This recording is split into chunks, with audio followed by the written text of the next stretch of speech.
Vinde, Espírito Santo, enchei os corações dos vossos fiéis e acendei neles o fogo do vosso amor. Enviai o vosso Espírito e tudo será criado e renovareis a face da terra. Oremos.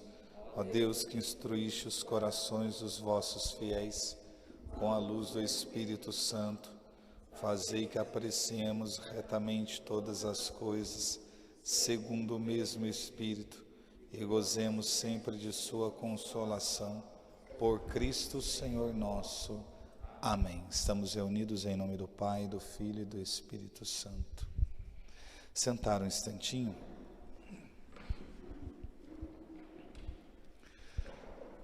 Como é a proposta hoje, nós vamos falar um pouco sobre as primeiras moradas, né? Como fala a Santa Doutora da Igreja, para que a gente possa ter a compreensão do que isso significa e também do caminho que nós precisamos percorrer, amém? Porque é muito bom nós fazermos a formação, aprendermos sobre as moradas, mas o benefício ele acontece a partir do momento que nós, como eu disse na semana passada, tomamos a firme decisão, né, de trilhar esse caminho, né, essa proposta que, como eu disse, está ao alcance de todos nós que estamos aqui, né, independente da condição em que nós estamos, é possível nós fazermos esse itinerário, como diz Teresa, é possível nós fazermos essa viagem,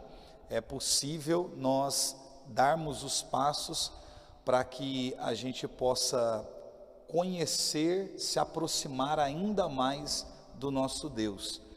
Quando Teresa fala a respeito das moradas, e especificamente hoje das primeiras moradas, ela diz que a chave para que a gente possa entrar no castelo é a oração.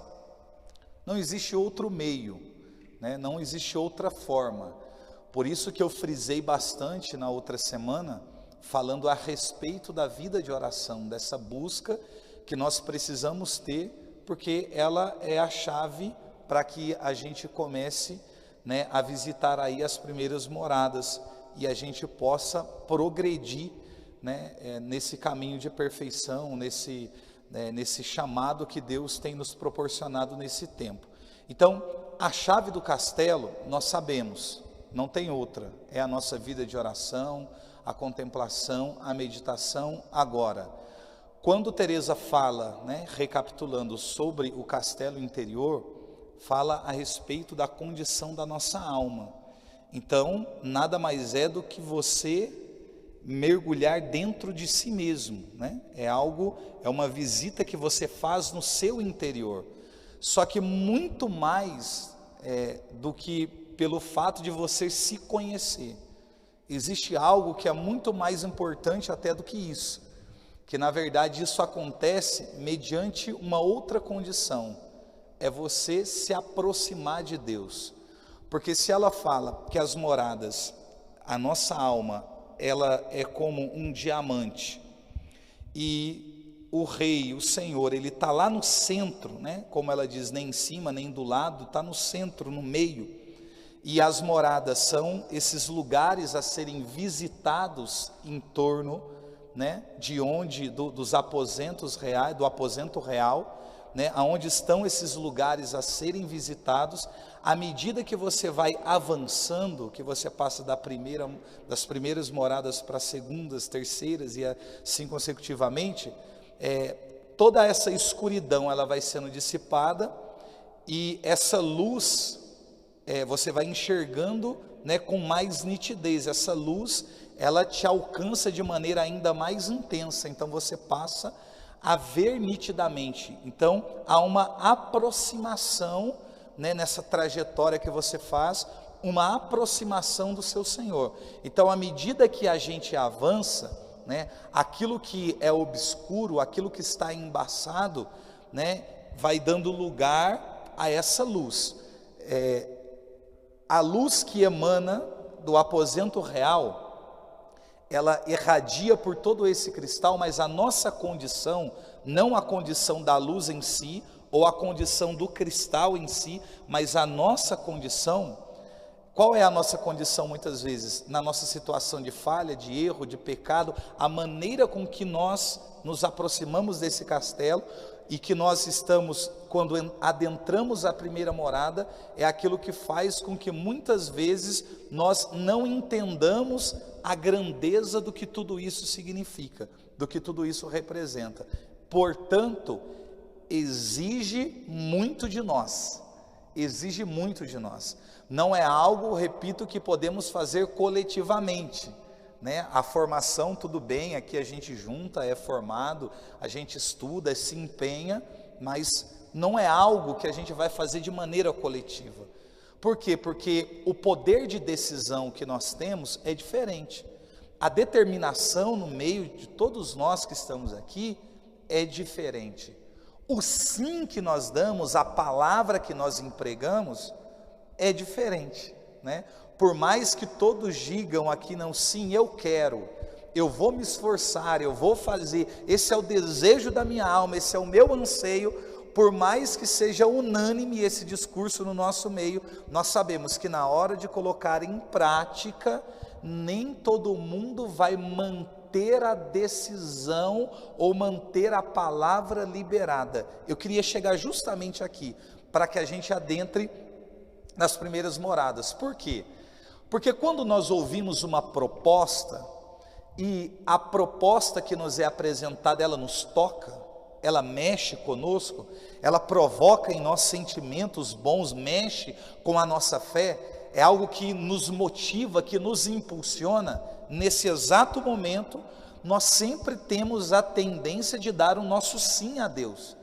E quando damos o nosso sim, quando dizemos eis-me aqui, quando nos apresentamos, e às vezes até em um discurso, dizemos, olha Senhor, se necessário for, eu entrego a minha vida por aquilo que você está vivendo naquele momento. Quando a gente toma essa posição, libera essa palavra, manifesta esse desejo, não é que no ato, naquele momento em que você manifestou o desejo, que você sentiu, por toda aquela atmosfera que você foi envolvido, não é porque foi algo que você fez de maneira impulsiva. Sabemos que existem pessoas impulsivas, mas mesmo para essas pessoas, é sim um anseio, um desejo e uma vontade que muitas vezes nós apresentamos mediante aquilo que nos é, a proposta que nos é feita. Agora, irmãos, manter a decisão, o sim, o eis-me aqui, é justamente aí que está o problema. Porque nem todo mundo tem condição, nem todo mundo consegue, nem todo mundo trava a batalha a ponto de manter aquela decisão, aquele sim, aquela proposta, aquela atitude. À medida que o tempo passa, vai acontecendo em nós um esfriamento, um desânimo, é um olhar, e muitas vezes aquele olhar em que a gente só encontra na gente incapacidades, imperfeições, situações adversas, e aí a gente chega a acreditar que não dá. Ah não, mas eu disse, foi no momento, foi no impulso, foi naquela hora, foi naquele dia, ou foi no retiro, ou foi depois da formação, era tudo muito recente, estava tudo muito vivo, mas eu não consegui manter. O nosso grande problema, irmãos, não está em nós nos apresentarmos, em darmos o sim. O problema é manter o sim.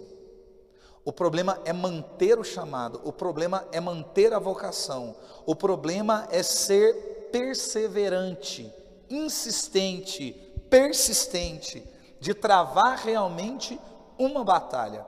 Então, logo nós temos que entender, antes de entrar nas primeiras moradas, que quando nos falta essa determinação, esse poder de decisão, quando nos falta essa perseverança, nós vamos ter muita dificuldade de vivenciar tudo aquilo que nós vamos encontrar em cada um desses lugares que nos vai ser apresentados, que não é um ou meia dúzia, né? Por isso que fala primeiras moradas, porque embora você esteja no primeiro passo, né, no primeiro nível, da maneira que você achar melhor, existem muitos lugares, milhares a serem visitados, e em cada um desses lugares que você vai passando, você vai colhendo um ensinamento, você vai aprendendo, você vai crescendo, você vai amadurecendo.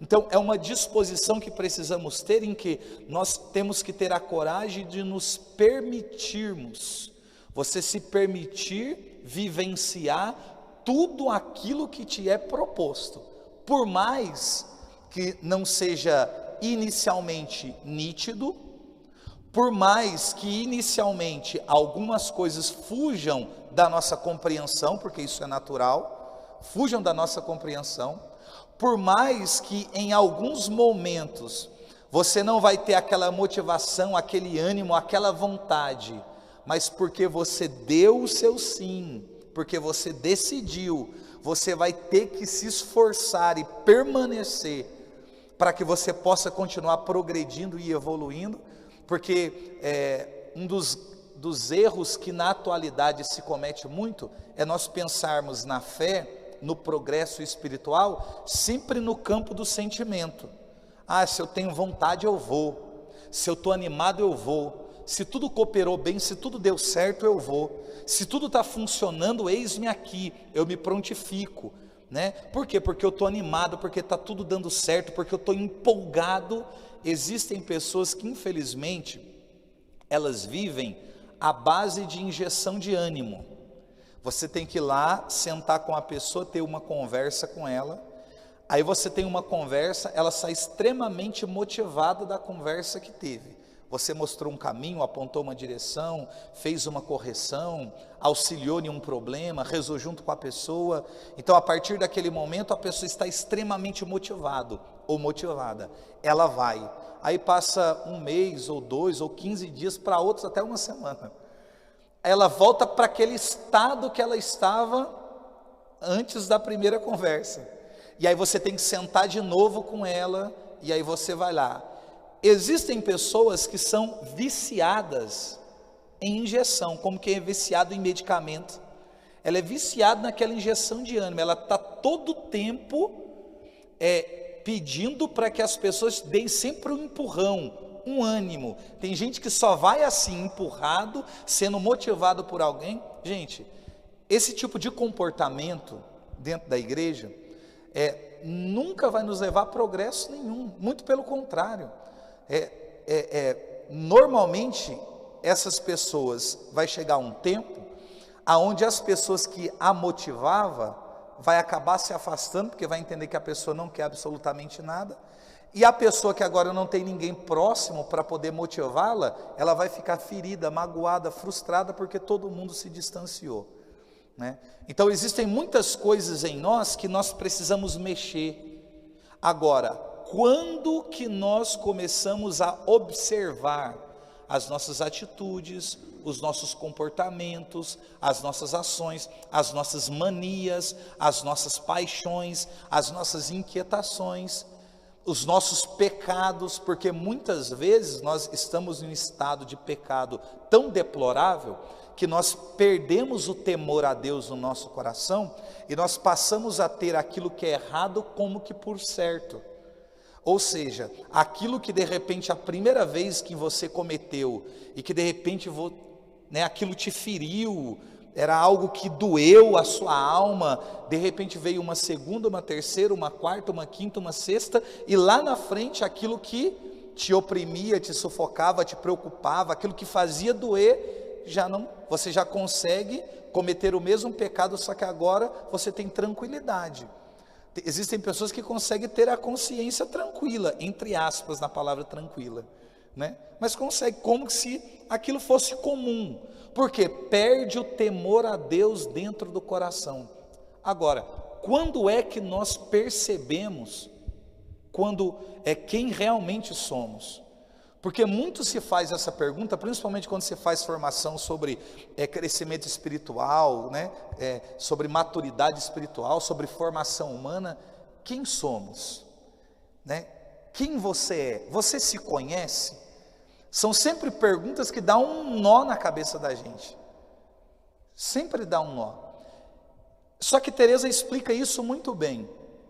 Por que nós temos muita dificuldade? Por que temos muita dificuldade em sabermos quem realmente somos? Por que temos muita dificuldade em reconhecer o estado que nós estamos? Porque tem gente que está mal e diz estar bem. Por que temos dificuldade em relação a isso? É justamente porque muitas vezes nós, no desejo, às vezes, do crescimento, da evolução, da maturidade, ao invés de nós nos aproximarmos de Deus, para que a luz de Deus nos ilumine e a gente veja com clareza quem somos e como estamos, na verdade nós fazemos um mergulho que ele é muito complicado e muito perigoso. É quando, querendo descobrir as nossas misérias, as nossas faltas, as nossas falhas, as nossas manias, as nossas paixões, nós nos aproximamos mais de nós mesmos do que do próprio Deus. É aí que é perigoso. É quando o homem decide ser Deus sobre a sua própria vida. É quando a gente acredita ter a resposta, a saída para tudo aquilo que fazemos e que vivemos. É quando entendemos que temos o governo e o domínio das coisas na palma das nossas mãos. É quando nós olhamos para um problema e pensamos, não, eu paro quando eu quero, eu saio quando eu quero, eu resolvo quando eu quiser. E na verdade nós sabemos que não é assim, é por conta de pensamentos como esse, que a gente vai se enredando no pecado a tal ponto, que quando nós abrirmos os nossos olhos, nós vamos perceber que nós não temos a mínima condição, né, de sair daquela situação, e nem de tão pouco, muitas vezes, de conseguir respirar, né, de maneira em que a gente possa viver ou sobreviver, porque a gente vai se enredando com tudo aquilo. Então não se trata de um mergulho no nosso interior, para que a gente se conheça, saiba quem somos ou o estado em que nós estamos vivendo, a partir de nós mesmos, irmãos. Não é isso. A espiritualidade, aquilo que Teresa nos ensina, não é isso. Porque para ela é assim, quanto mais você conhece a Deus, mais você se conhece. Os padres da igreja usavam uma fala que eles diziam assim: diante de algumas situações, quem pensa erra, mas quem se aproxima de Deus ou quem ora acerta. Eles colocam antes da fala a frase diante de algumas situações, porque existem coisas que são questões suas. Existe coisa que a gente não precisa consultar a Deus para saber se é certo ou se é errado. Existem coisas que o bom senso, que a moral, que a ética, né, que a honestidade, que a gente já tem como parâmetro, como regra, a gente sabe muitas coisas, o que é certo ou o que é errado. Agora, diante de algumas questões, os padres da igreja vão dizer: quem pensa erra, porque eles dizem no ato de pensar, naquele ato de você consultar a você mesmo, diante de uma situação que parece não ter saída, você olha para aqueles, eu vou ver o que eu posso fazer para resolver esse problema. Você olha para a tua vida toda tumultuada, eu vou ver o que eu posso fazer para resolver o problema. Você olha para o casamento acabando, eu vou ver o que eu posso fazer para resolver o problema. Olha para o filho que está na drogadição, vou ver o que eu posso fazer para resolver o problema. Existem coisas que são questões nossas, sim. Só que eles estão dizendo, existem situações que a gente só vai poder tentar dar um passo, resolver, conversar, se aproximar, à medida que eu enxergo aquilo nitidamente. Porque o grande problema nosso, e nós não conseguimos resolver muitas questões, é porque não vemos com clareza. E por não enxergarmos com clareza, tomamos decisão em cima daquilo que é turvo, né? É como Pedro, os discípulos, na barca, na quarta vigília da noite, Jesus. Qual é a reação dos discípulos? A Bíblia, né, a tradução Ave Maria diz que eles soltavam gritos de terror e disseram: é um fantasma. Não é muito comum para discípulo soltar gritos de terror, não é muito comum para discípulos, para homens, né? Quando é um cara só ou dois, mas você ter 11, 12 homens dentro de um barco, soltar grito de terror e dizer é um fantasma, não é próprio de 12 homens dentro de uma embarcação dizer é fantasma ou gritar de forma apavorada, não é próprio. Só que a cena que eles viam era o quê? Era turvo, não dava para ver nitidamente.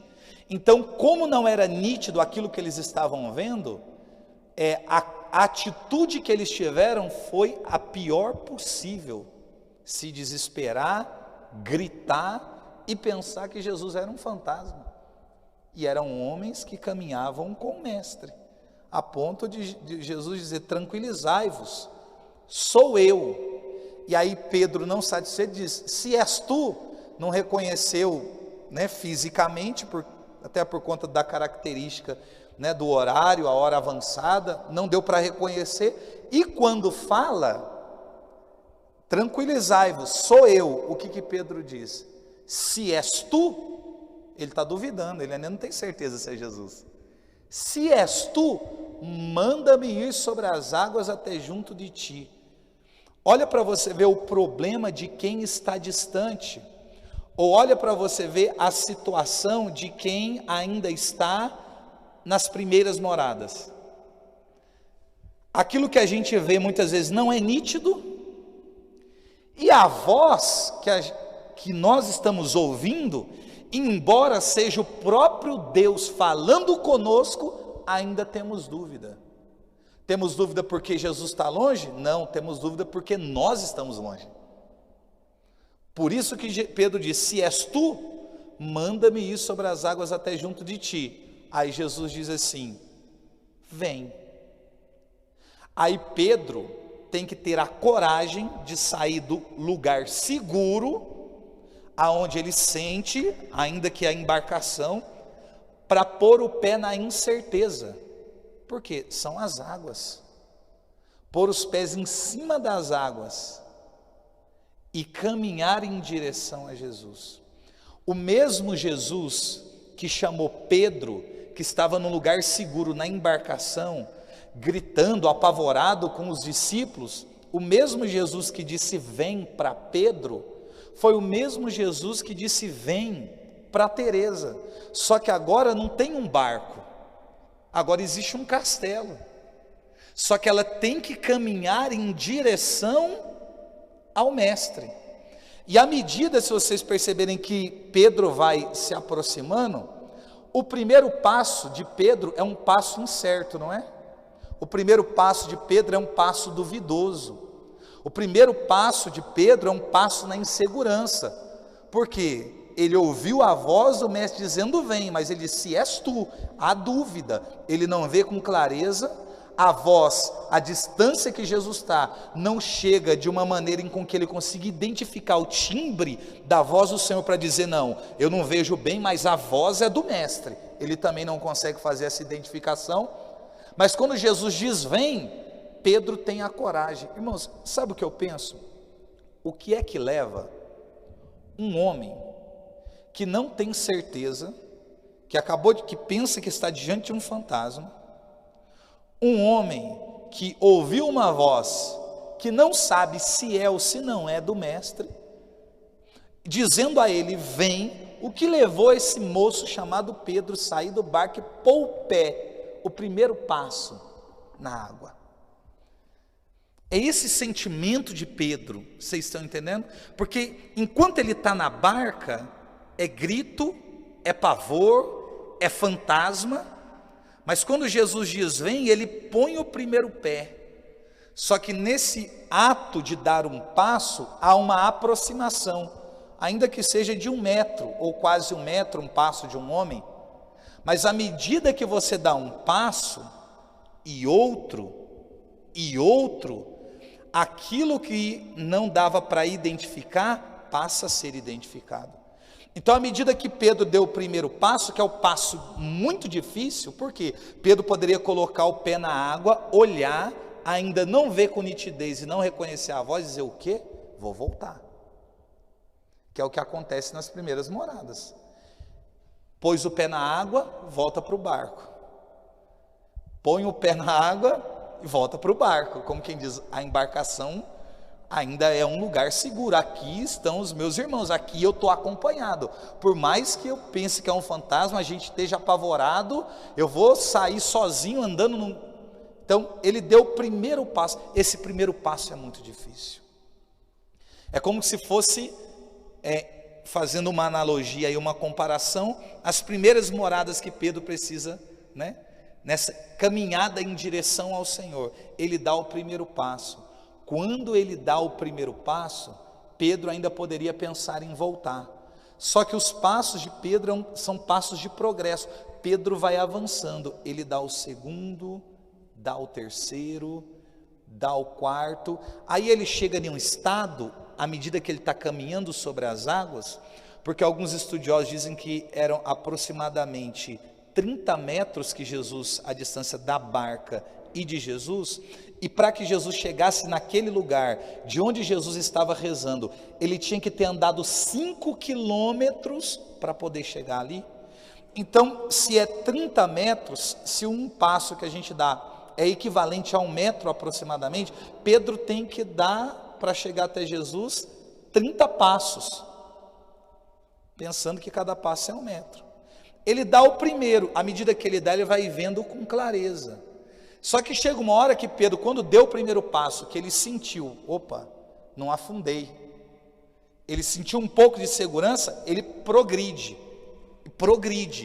E chega uma hora que Pedro está andando, que ele chega que parece que é uma calmaria, está tranquilo. Porque existem moradas, que a gente vai falar sobre elas, aonde parece que há um tempo de descanso, de paz. É tipo Pedro já tranquilo, já está depois do terceiro passo, já está andando, caminhando como quem vai. Aí chega uma hora que diz assim, e redobrando a violência do vento. Eu penso que é Pedro já chegando na sexta morada, fazendo analogia, e redobrando a violência do vento. Pedro teve medo e começou a afundar. Pedro afunda. Só que tem uma questão, pela quantidade de passos que Pedro deu, a caminhada que ele fez, a proximidade do mestre era muito grande, porque a sexta morada ela ela exige, nós vamos falar sobre isso. Aí chegou uma hora que na sexta, na analogia que eu estou fazendo com Pedro, Pedro diz assim, Senhor, salva-me, como quem diz assim, eu só tenho a ti agora, eu não tenho como voltar, os discípulos estão na barca, eu estou longe deles, eu me distanciei da barca, me distanciei de onde eu estava, e agora eu estou próximo de ti, pode estar tudo muito complicado aqui, mas eu estou próximo de ti. Aí a Bíblia diz assim, e Jesus estendeu a mão e puxou Pedro para cima.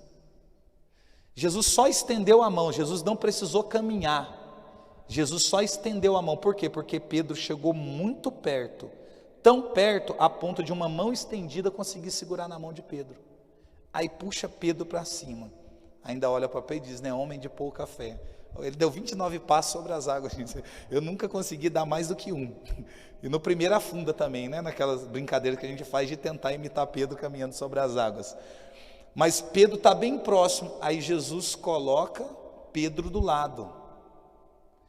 E aí Jesus e Pedro voltam para a barca, eles voltam caminhando, porque não tem como ser de outra forma.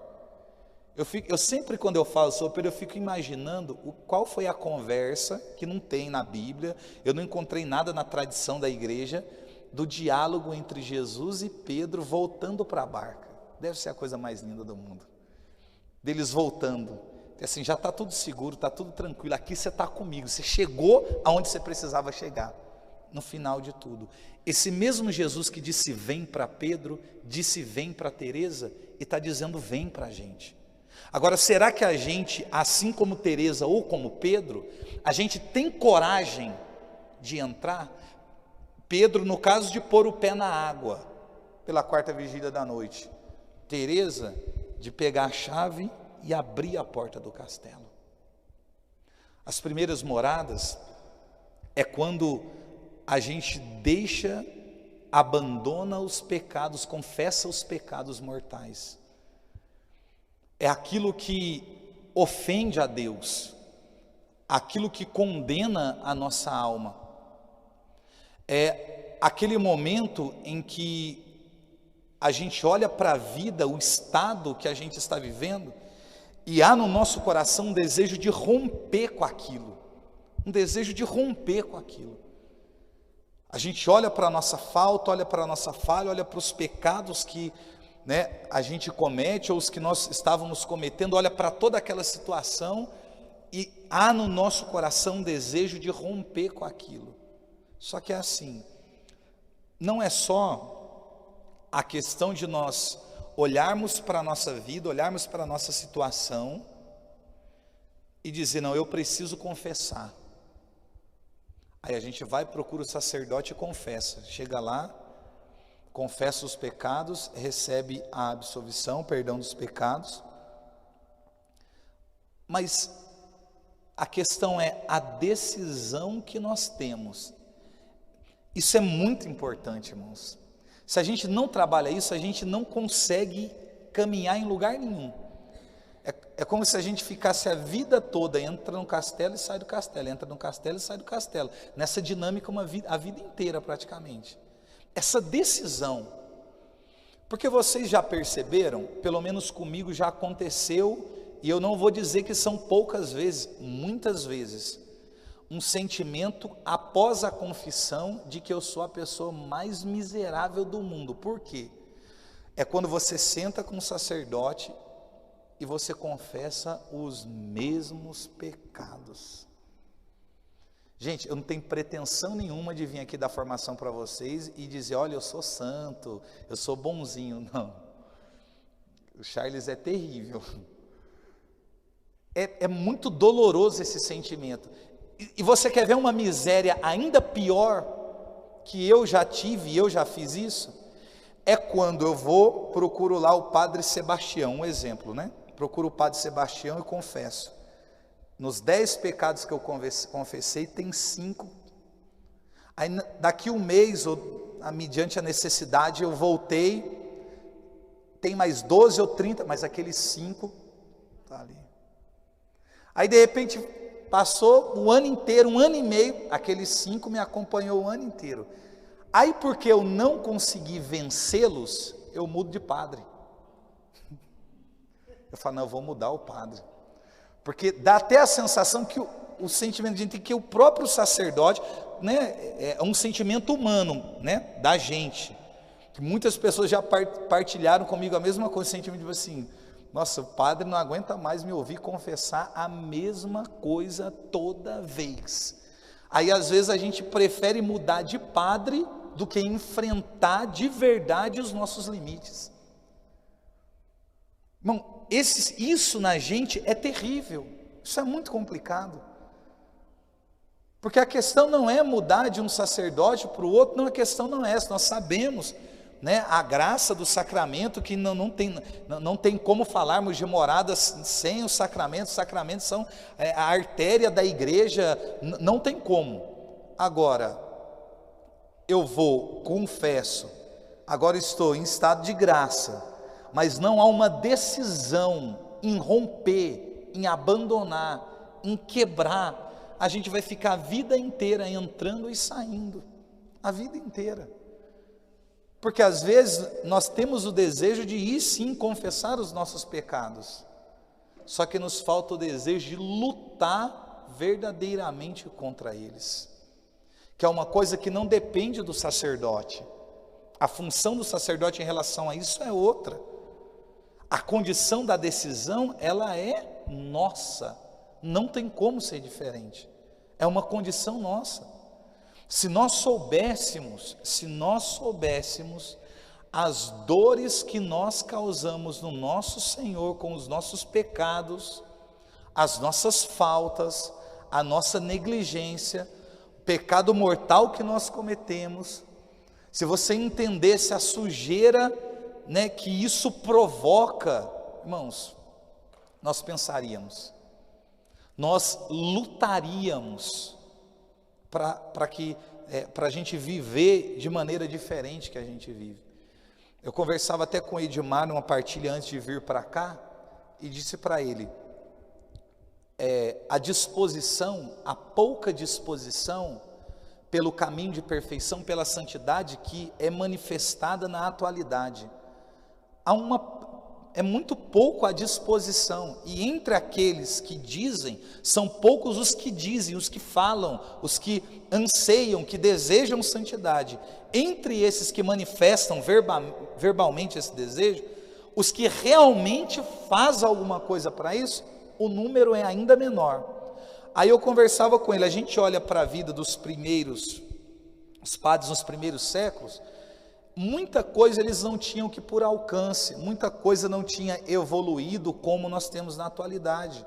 Por exemplo, a gente olha para a medicina, olha para a psicologia, olha para tanta condição, tecnologia, muita coisa, informação, formação, existe muita coisa favorável, que trata o ser humano, que trata a mente humana, que trata, né, o nosso comportamento. Existe caminhos que a gente pode percorrer, profissionais que a gente pode procurar, só que naquele tempo, isso não era claro como nos dias de hoje. Então qual era a forma que muitas vezes eles encontravam para combater as paixões? Disciplina. Flagelo, penitência, joelho, não come, não dorme, silício, por aí ia, porque não tinha essa dimensão. Aí eu até comentei com ele, eu falei, se esses primeiros, né, citando-os, vivessem nos nossos dias, com certeza eles procurariam todos os meios disponíveis que nós temos para ser santo. E às vezes nós temos e não valorizamos, não procuramos, dizemos não precisar. E é por isso que muitas vezes a gente não consegue progredir, a gente não consegue crescer, a gente não consegue evoluir, a gente não amadurece, a gente fica eternamente nessa brincadeira de entra na primeira e sai, entra e sai, entra e sai. Como quem confessa, entra, daqui a pouco a gente peca, sai, se arrepende, chora, confessa, entra, vai, cai de novo e sai, e fica sempre nessa dinâmica, nessa brincadeira que não leva a lugar nenhum. Chega um momento que a gente precisa olhar para toda essa situação, e é uma questão de decisão. Aqui, no início, nas primeiras moradas, exige muito uma postura nossa. Claro, nós contamos com a graça de Deus sempre, não tem como ser de outro jeito. Só que tem que existir um desejo, uma decisão, uma determinação nossa, que tem que ser muito forte, porque senão vira apenas poesia, fica ilusão, vira uma ilusão para a gente. Como que nós vamos trilhar um caminho de perfeição, sendo que à medida que nós vemos os obstáculos e as exigências que estão sendo apresentadas, ao invés da gente enfrentar, a gente recua?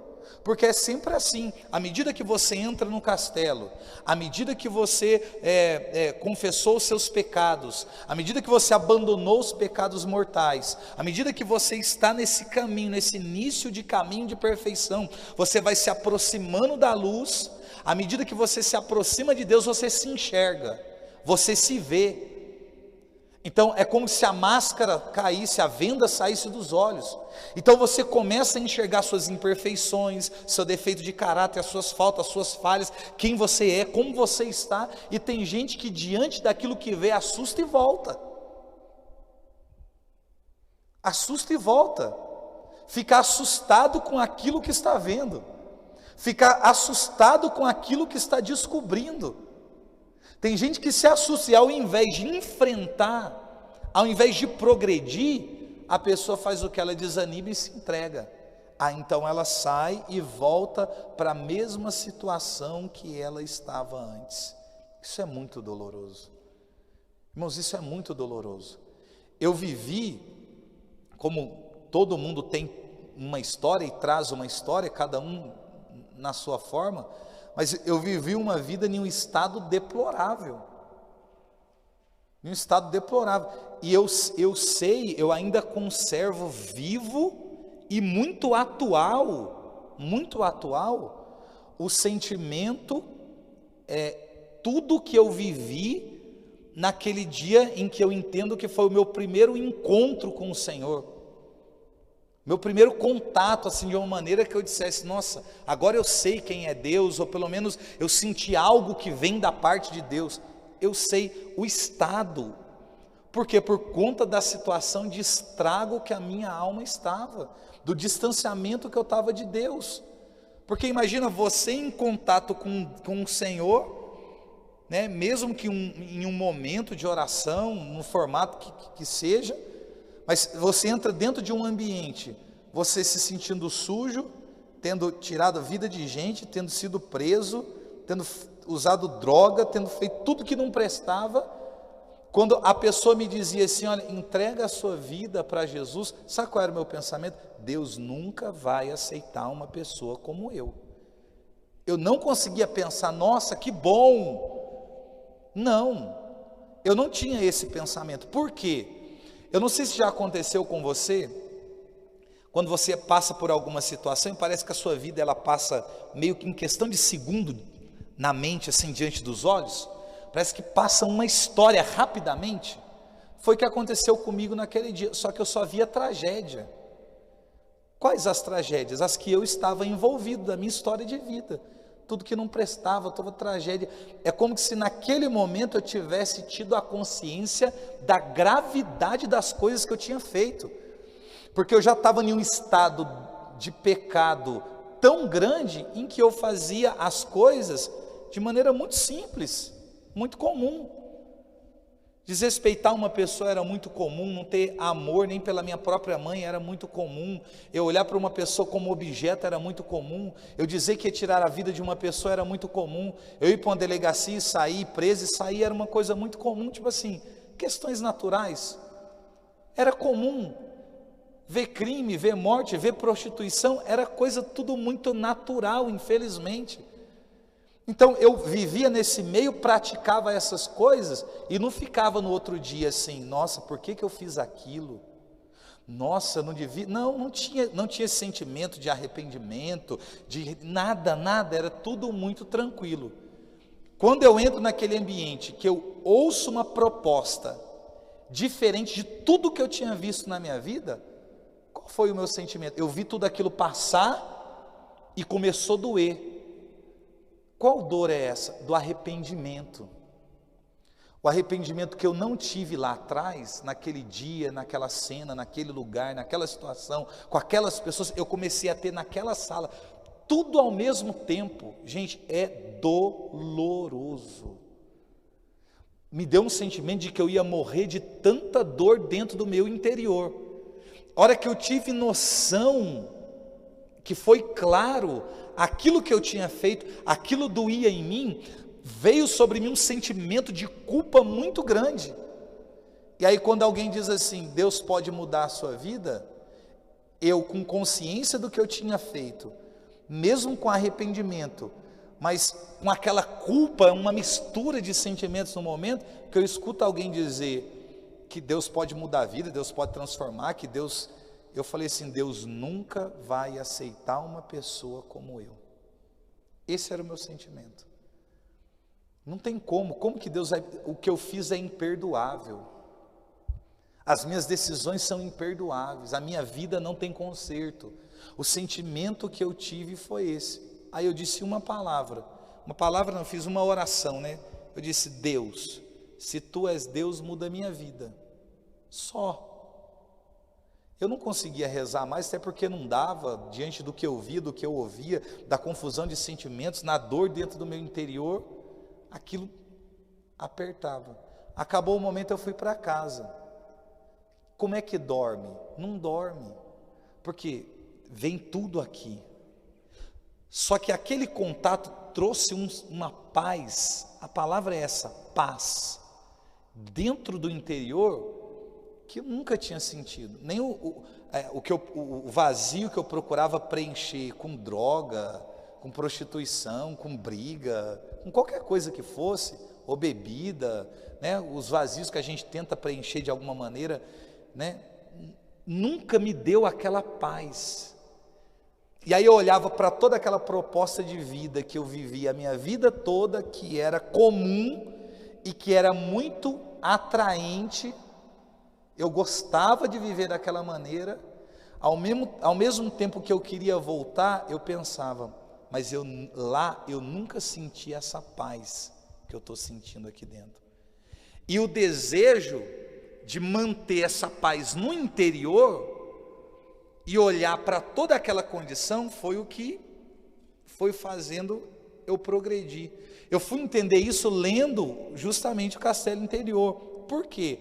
Não é a consciência de eu olhar para a vida, para tudo que eu vivi no passado, para tudo que você viveu no passado, e dizer assim, não, agora eu sigo a Deus, agora eu sirvo a Deus, porque hoje eu entendo que tudo que eu fiz não presta. Não é a partir do princípio da descoberta de que tudo era pecado, erro, falha, miséria, condenação, não. Porque naquele momento o sentimento era de que tudo era muito bom. A noite era boa, a droga era boa, a bebida era boa, andar armado era bom, roubar era bom, a adrenalina era boa, tudo era bom. Só que eu encontrei uma coisa muito melhor do que aquilo que eu tinha como que por bom. Você está entendendo a diferença? Não é assim, eu descobri que tudo não presta, então porque não presta, tipo assim, eu vou seguir Jesus. Como que se, assim, foi uma descoberta na verdade de que eu estava enganado ali. Não, foi ao contrário, me dava vontade muitas vezes de voltar para tudo aquilo, porque é uma tentação que a gente tem a vida toda, é uma tentação que a gente tem em todos os momentos, cada um no seu limite, na sua esfera, mas a gente tem. Só que existe algo que é muito maior, muito mais forte, que te dá uma paz, irmãos. É por isso, foi isso que me fez, pelo menos lutar, me empenhar para progredir, o desejo de manter essa paz, de saber de onde ela vem, é uma descoberta que você faz. Bom, hoje eu tenho um sentimento, eu tenho uma paz no meu coração, nossa, minha mente está tranquila, eu estou com o coração em paz. Chega uma hora que não é suficiente, você quer descobrir de onde vem essa paz, de onde emana essa paz, de onde vem esse brilho, essa luz, que me fez ver quem eu realmente sou, que tirou a venda dos meus olhos, as minhas máscaras, que me desarmou. De onde vem? E à medida que você vai dando passos e se aproximando, irmãos, aquilo vai te dominando, vai te envolvendo. Então, mais próximo do Senhor, você vai chegando, e mais o pecado, a concupiscência, as tentações, vai ficando distante. Por quê? Porque você está se aproximando do Senhor, você está se aproximando do Mestre. Mas para que essa aproximação ela aconteça, precisa existir essa firme decisão nossa, porque senão, aí a pergunta é, será que realmente sentimos essa paz no nosso interior? Será que realmente nós sentimos? Porque entre aquilo que nós sentimos e aquilo que vivíamos, há uma diferença absurda. Que por mais que aquilo que ficou para trás te arraste, por mais que o mundo seja sedutor, por mais que as coisas elas nos envolvam, irmãos, aquela paz no nosso interior é muito diferente de tudo que nós experimentávamos. Porque essa tendência de voltar, essa tendência de olhar para trás, né? Como quem diz, aquele que coloca a mão no arado e olha para trás não é digno de mim, ou não está apto para o reino dos céus, né? Como quem diz, estou olhando para trás porque entendo que deixei alguma coisa importante. Quando você entra pela porta e você está nas primeiras moradas, deixa a porta, não põe a mão, não precisa olhar para trás. Não precisa, né, como Pedro, não há necessidade de olhar para a embarcação, para os discípulos, não, olha para a meta, olha para onde emana a luz e caminha em direção. se dispõe a viver tudo que a gente precisa viver. Então é você deixar para trás. Vai te dar desejo de olhar? Vai. Vai dar muitas vezes saudade de coisas que você vivia? Vai. Existe em nós a inclinação, a concupiscência, não tem jeito, nós temos que conviver com isso. É por isso que a batalha é árdua, porque independente de onde você esteja, ela está ali te acompanhando o tempo inteiro, mas a gente precisa dominar, precisa colocar sobre o governo de Deus, precisa tomar firmes decisões. Então é esse desejo de nós deixarmos a porta, olharmos para o foco, para o nosso Senhor, procurarmos a meta, o alvo a ser atingido, o aposento real e caminhar em direção ao Senhor. Mas esse primeiro passo é muito doloroso. É muito doloroso porque é um parto. É um parto. Esse primeiro passo ele é gerado na dor, e muita dor. Muita dor, porque por mais que a gente caminhe na igreja, você com o tempo que você caminha na igreja, esses 5 anos, 10 anos, 18 anos como eu, até mais tempo, gente, existem muitas coisas que se você se descuida, logo te remete a situações trágicas na sua vida. Existem coisas que passaram que você nem se lembrava mais, mas que por conta de um acontecimento te deu saudade de uma situação. São coisas que a gente enfrenta, não tem jeito, a gente enfrenta. Outro dia do lado de casa, um vizinho lá ligou uma música, aí estava tocando uma música do Racionais MCs. Na época que eu era mais novo, eu ouvia muito, e nós íamos em casa de cultura, ali no Vale do Paraíba, que eu morava em São Paulo, e nós fazíamos apresentações, cantava rap, né? Colocava a base lá e cantava as músicas dos grupos mais conhecidos e tal. E aí o vizinho tocou uma música, colocou um som lá, tocou uma música que era uma das músicas da época lá que eu ouvia. E a hora que tocou a introdução da música, a batida da música, o início da base, eu já comecei a cantar a música. Gente, isso já faz mais de 20 anos, eu comecei a cantar a música, e eu puxei a música e cantei a música, mas não cantei a música toda, cantei um trecho da música, um trecho inicial, e no tempo que eu estou cantando a música, uma música, um rap, veio um sentimento assim, o que você está fazendo? O que você está fazendo? Aí eu parei, aí falei, nossa, o que eu estou fazendo? Uma coisa assim, muito, aconteceu natural. Falei, nossa. Aí na hora me deu uma inquietação no coração, e me veio um sentimento, uma palavra, uma voz dentro do meu interior, dizendo assim, Charles, é sempre assim. A hora que você menos espera, a hora que você descuida um instante, você cai. Hoje pode ser uma coisinha mínima, que talvez você não tenha cometido um pecado, a letra não falava nada de absurdo, o início da canção, nada. Mas era algo que eu não queria ter feito, e que eu não faria, né, diante de uma circunstância, porque me remete a situações trágicas da vida. Não foi só cantar a canção te lembra o tempo que você vivia no mundo, te lembra as coisas que você vivia, um monte de coisa que vai vindo. Então é uma questão, então se a gente descuida, a gente volta, a gente sai. Por isso que exige da gente, porque você traz uma história, você abriu mão e apartou da sua vida situações que de repente eram coisas que fizeram parte da sua família durante tempo, e de repente aquilo para você é muito difícil, é muito complicado, é muito doloroso, e abre mão dessas questões. O caminho de perfeição ele exige, por isso que não é algo que dá para fazer assim, não, eu vou fazer do meu jeito, não, eu vou permitir Deus tocar só até onde eu quiser, até onde eu entender que não me fere tanto, ou que não fira a minha liberdade. irmãos? É realmente o desejo de santidade dentro do nosso coração.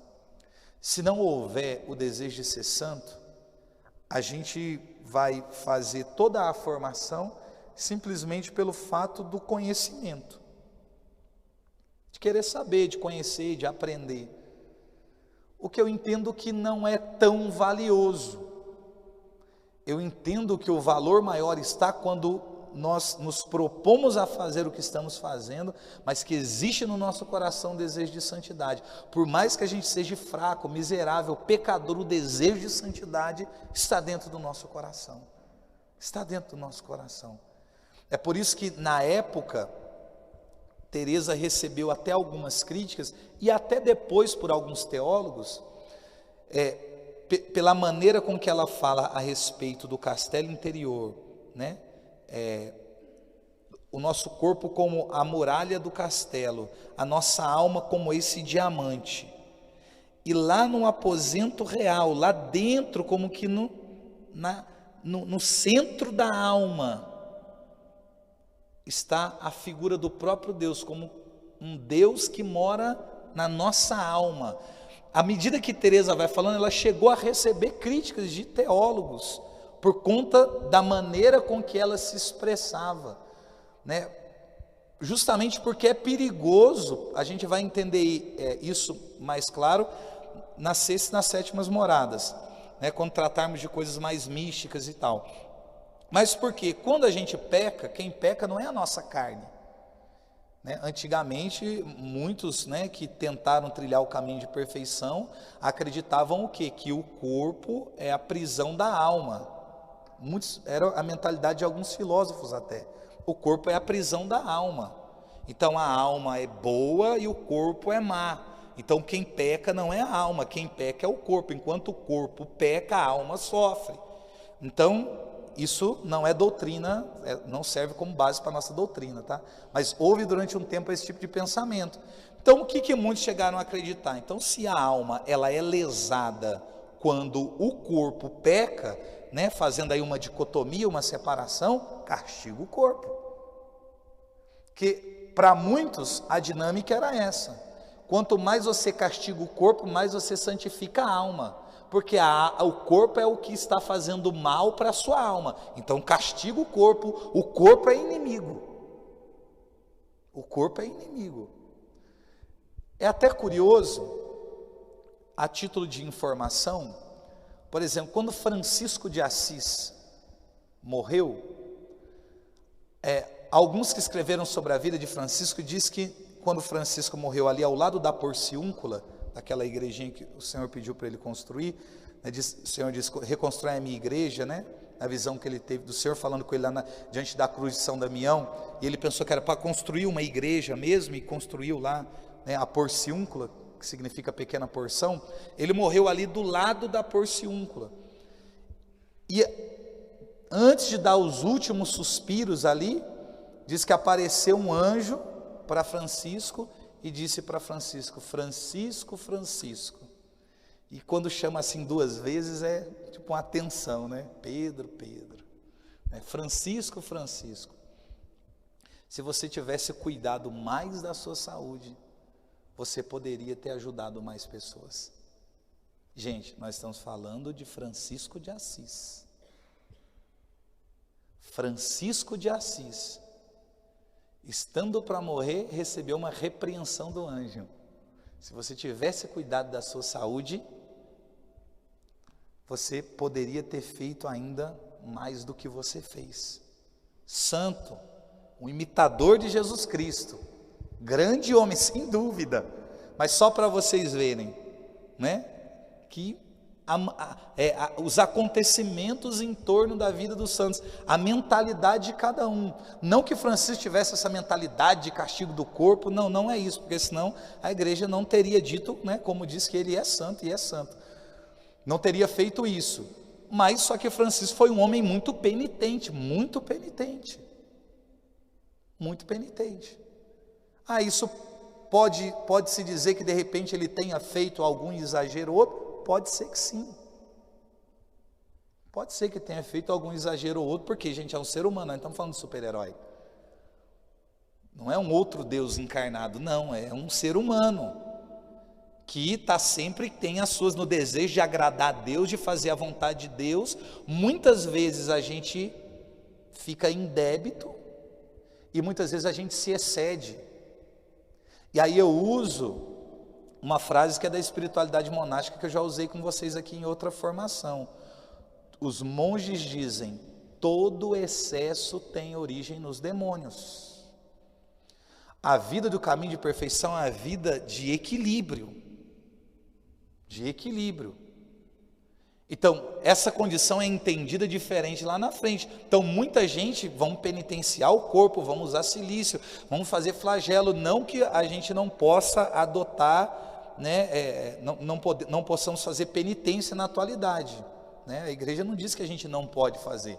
Só que existe todo um acompanhamento, uma forma, né, os parâmetros em que isso possa ser feito, né? Existem coisas em nós que pode ser trabalhada de outra maneira, mas não é algo que é descartado pela igreja, não, né? Mas não assim do jeito que a gente pensa: vou fazer uma disciplina, vou me flagelar, vou castigar o corpo porque eu vou ser mais santo, né? O que vai ter, que culpa tem as suas pobres costas, como dizem alguns santos, né? Por conta da sua negligência e desobediência. Você é desobediente e negligente, quem sofre as suas costas? Então toma a decisão e vai, não tem jeito. Então quem peca é a alma. Porque de onde é que vem a vontade, o desejo? Então quem é que se suja, quem é que se enreda? É a alma. O ser humano, ele é um todo. Não tem como fazer essa dicotomia, essa separação, dizer uma coisa é má, outra coisa é boa. Não. Foi por isso que muitos tiveram dificuldade de entender o que Teresa está dizendo. Vocês compreendem? Porque se a alma peca, como que Deus habita na alma? Como se Deus habitasse em um ambiente que fosse pecaminoso. Só que a nossa doutrina explica isso muito bem a partir do batismo. A partir do momento que você é batizado, você é templo do Espírito Santo. O Espírito de Deus habita em nós. Agora, a condição do pecado, a condição da sujeira, a condição da imundície que o pecado, né, ele faz na gente, isso não alcança, não toca, não lesa a Deus e nem ofusca o brilho que emana de Deus. Quem fica ofuscado somos nós. É por isso que quando você entra no castelo, você não enxerga com clareza. Porque o brilho que está no centro tem dificuldade de transpassar. Só que à medida que você avança, você percebe que o brilho vai se tornando cada vez mais forte, até você chegar na sétima morada, que é você junto com Deus, que é o estado que você já não peca mais, que aí é uma outra condição, já é uma outra condição. Só que, só para vocês terem a noção da gravidade do pecado, aquilo que ele provoca. Imagine se nós tivéssemos a condição mesmo, de visualizar isso, de visualizar essa cena, dessa sujeira nesse cristal, a partir dos nossos pecados. Se você olhar, por exemplo, para a sua vida, para quem você é, para tudo que você faz, e você conseguisse enxergar o cristal como sendo a sua alma, o brilho que emana do próprio Deus que está no centro, você no primeiro aposento, ali nas primeiras moradas, será que chegaria algum reflexo de luz aonde você está? Sempre chega. É por isso que a gente tende a avançar, algo nos impulsiona a avançar. Mas de que maneira esse reflexo chegaria ali? Eu fiquei tentando fazer essa meditação em casa a partir de mim, porque é uma proposta que eu também preciso viver. Eu fiquei tentando, projetar isso na minha mente, de como seria. Porque eu sei quais são as minhas falhas, os meus erros, os meus pecados, as minhas misérias, eu as conheço. Eu conheço as minhas misérias. De repente ainda eu vá descobrir muito mais coisas sobre mim. Mas existem algumas coisas que são muito evidentes. Então eu fiquei tentando projetar isso. Então somos nós, na verdade, com as nossas atitudes, os nossos pecados, que impedimos com que essa graça, ela nos alcance. Então a questão não é um Deus distante do homem, mas é a postura do homem em se distanciar de Deus. É como Adão, vocês lembram quando Adão peca? Deus desce todos os dias, à hora da brisa da tarde, para poder falar com Adão, para poder falar com Eva. Relacionamento, koinonia, comunhão, diálogo, estado de graça, de maneira plena ali. Deus se comunicando com o homem, Deus se comunicando com a sua criatura. Aí o homem peca. Quando ele peca, ele se dá conta do que fez. O que é que ele se lembra? Todos os dias, à hora da brisa da tarde, Deus vem, porque isso acontece todo dia. Quando chega o momento de Deus vir, eles escondem. E aí Deus começa a dizer, como quem diz para Pedro, né? Vem, se és tu, manda-me sobre as águas que está junto de ti, vem. Dá o sentimento que Adão e Eva, eles fizeram um caminho inverso de Teresa. Teresa conheceu o castelo por fora e teve o desejo de entrar e entrou até os aposentos reais. Adão e Eva conheceu o castelo dentro do aposento real, mas eles foram indo da sétima para a sexta, para a quinta, para as quartas, para as terceiras e saindo, até se esconder atrás de uma árvore, como quem se esconde atrás de uma porta.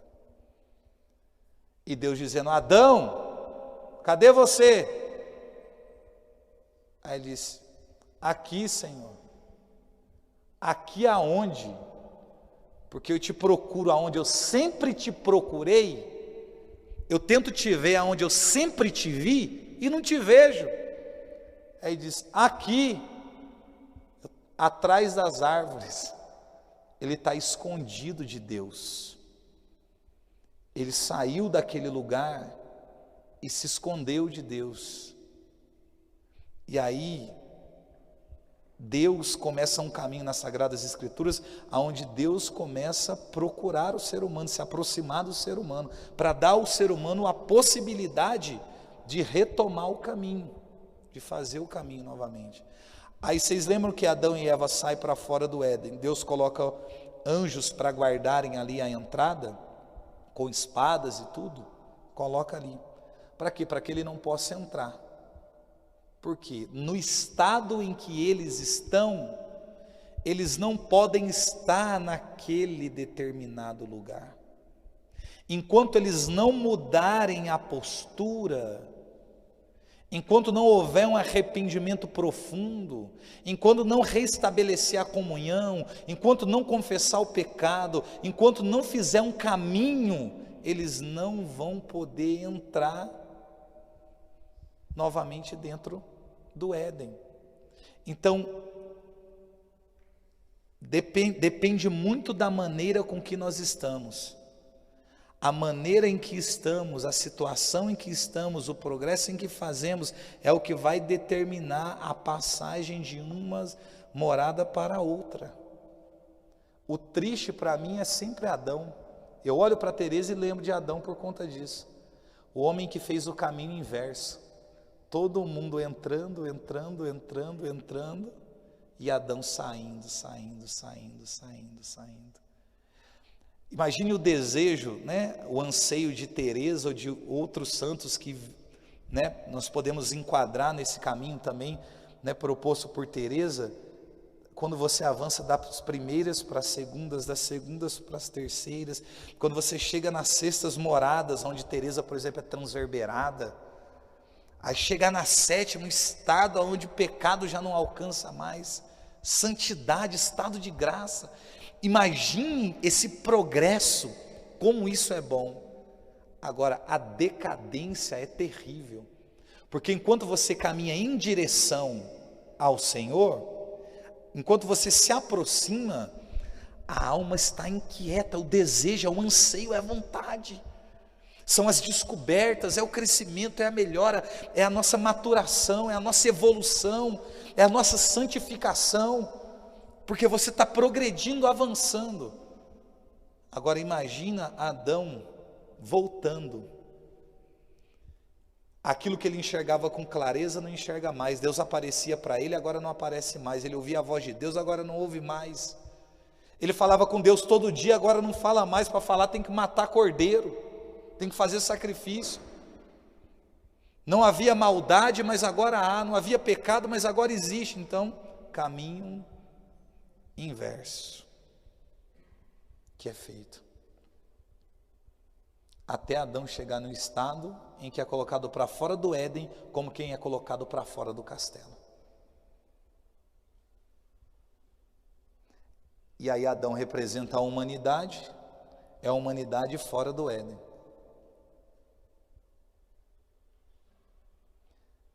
É por isso que quando o Senhor, né, nos levar, nós seremos como que colocados novamente dentro do Éden. Que lugar é esse? O lugar aonde o homem nunca deveria ter saído. Existe um lugar que é reservado para o homem, para a mulher, que é onde, gente? Junto de Deus. Junto de Deus. Junto do Senhor. Mas são os nossos pecados, as nossas faltas e as nossas misérias que nos colocam distante do Senhor. E à medida que eu vou rompendo com todas essas coisas, eu vou me aproximando de Deus. Que o nosso Senhor trabalhe no nosso coração essa firme decisão de trilharmos o caminho de perfeição, assim como fez Teresa de Ávila. Que a gente, mesmo olhando para a condição de Adão, a condição de Eva, e vendo toda a decadência espiritual, o distanciamento de Deus, que infelizmente eles viveram, que isso, em nome de Jesus, isso fique distante de cada um de nós, mas que haja no nosso coração esse desejo de avançar, esse desejo de progredir, confessar as nossas faltas, os nossos pecados, manter a nossa vida em dia, em estado de graça, lutar para não pecar, travar um combate, ter o desejo de se aproximar de Deus, sem medo de descobrir quem nós realmente somos. Amém?